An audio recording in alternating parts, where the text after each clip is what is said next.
हिंदू धर्म में करवा चौथ व्रत की महिमा अपार बताई जाती है। कहते हैं, जो महिला सच्चे मन से ये व्रत रखती है, न सिर्फ उसके पति को लंबी आयु की प्राप्ति होती है, बल्कि उसका वैवाहिक जीवन भी सदैव सुखमय रहता है। अब सुनिए चौथ माता करवा चौथ व्रत कथा। करवा चौथ व्रत कथा। करवा चौथ व्रत की पौराणिक कथा अनुसार एक साहूकार के 7 लड़के और एक लड़की थी। एक बार कार्तिक कृष्ण पक्ष की चतुर्थी तिथि को सेठानी सहित उसकी सभी 7 बहुएं और उसकी बेटी ने भी करवा चौथ का व्रत रखा।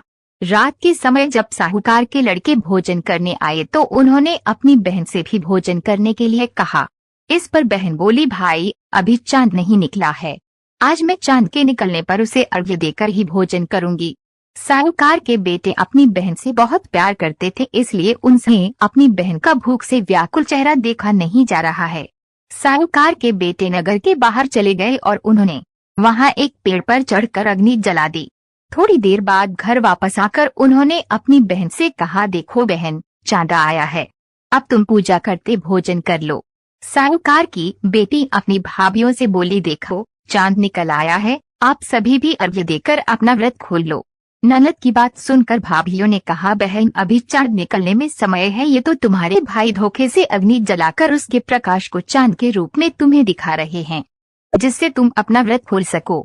साहूकार की बेटी ने अपनी भाभीियों की बात अनसुनी तक दी और उसने भाइयों द्वारा दिखाए गए चांद को ही अर्घ्य देकर भोजन कर लिया। इस प्रकार उसका करवा चौथ का व्रत खंडित हो गया, जिससे भगवान श्री गणेश साहूकार की लड़की पर अप्रसन्न हुए और इस कारण उस लड़की का पति बीमार पड़ गया।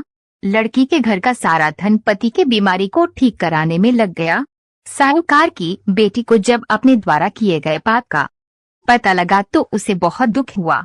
उसने गणेश जी से क्षमा मांगी और फिर से विधि विधान चतुर्थी का व्रत किया और सभी से आशीर्वाद ग्रहण किया।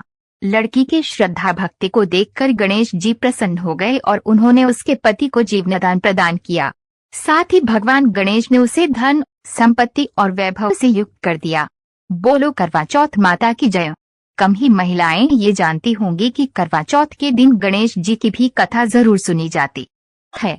ऐसे में करवा चौथ व्रत कथा के बाद गणेश जी की कहानी जरूर पढ़ें। अब सुने करवा चौथ गणेश जी की कहानी। करवा चौथ गणेश जी की कहानी पौराणिक कथा के अनुसार एक समय की बात है। गणेश जी अपने दोनों हाथों में 2 कटोरी लेकर पृथ्वी पर भ्रमण कर रहे थे, जिनमें से एक कटोरी में दूध था तो वहीं दूसरी कटोरी में कच्चे चावल थे। दोनों कटोरियां काफी छोटी थीं, लिहाजा दूध और चावल बहुत ही कम थे। गणेश जी ने पृथ्वी पर कई लोगों से खीर बनाने का आग्रह किया, लेकिन सभी ने मना कर दिया, क्योंकि जरा से मुट्ठी चावल और थोड़े से दूध से खीर बनना संभव नहीं था। तभी श्री गणेश एक बुढ़िया के दरवाजे पर पहुंचे। बूढ़ी अम्मा खीर बनाने के लिए मान गई। तब गणेश जी ने बूढ़ी अम्मा से 2 बोर लाने को कहा। अम्मा ने कारण पूछा तो गणेश जी ने कहा कि इन दोनों कटोरी में मौजूद दूध और चावल को बोर में खाली करना है, ताकि बोरा भरकर खीर बन सके, जिससे पूरा गांव इस खीर का सेवन कर सके। बूढ़ी अम्मा ये बात सुनकर चौंक गई और बोली कि ये तो संभव ही नहीं कि जरा से दूध और चावल से बोरा भर जाए। लेकिन फिर गणेश जी के कहने पर वे 2 बोरे ले आई और उनमें चावल और दूध को उन बोरों में डाल दिया। इसके बाद बोरे चावल और दूध से भर गए, जिसे देख बूढ़िया हैरान रह गई। इसके बाद उन्होंने खीर बनाना शुरू किया। बूढ़ी अम्मा खीर बनाकर गांव वालों को बुलाने के लिए जाने लगी और गणेश जी से बोली कि आप स्नान कर लीजिए, मैं आपको भोग लगाकर ही गांव में खीर बांटूंगी। इसके बाद गणेश जी स्नान के लिए चले गए और दूसरी तरफ बूढ़ी अम्मा गांव वालों को बुलाने के लिए चली गई कि तभी बुढ़िया की बहू आई।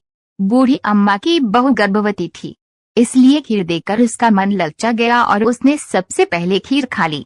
इसके बाद जब गणेश जी स्नान करके आए तब तक अम्मा भी अपने घर आ चुकी थी और उन्होंने जैसे ही गणेश जी को भोग लगाने के लिए खीर निकालना शुरू किया, तब गणेश जी ने भोग लगाने से मना कर दिया। अम्मा ने कारण पूछा, तब उन्होंने बताया कि माई खीर का भोग तो पहले ही लग गया है। गणेश जी ने कहा, ये खीर किसी और ने नहीं बल्कि तुम्हारी बहू ने ही खाई है। ये जान अम्मा को बहुत दुख हुआ और बहू को उदास मन से देखने लगी।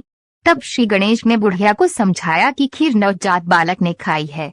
गर्भवती माँ द्वारा खीर खा लेने से भोग गणेश जी को ही लगा है, क्योंकि गर्भ में पल रहा बालक सबसे शुद्ध और पवित्र माने जाते हैं। इसके बाद बुढ़िया ने गांव के सभी लोगों को खीर खिलाई। साथ ही गणेश जी ने भी खीर खाई। कहते हैं जिस दिन ये घटना हुई उस दिन करवा चौथ थी। यही वजह है कि करवा चौथ के दिन ये कथा जरूर सुनी जाती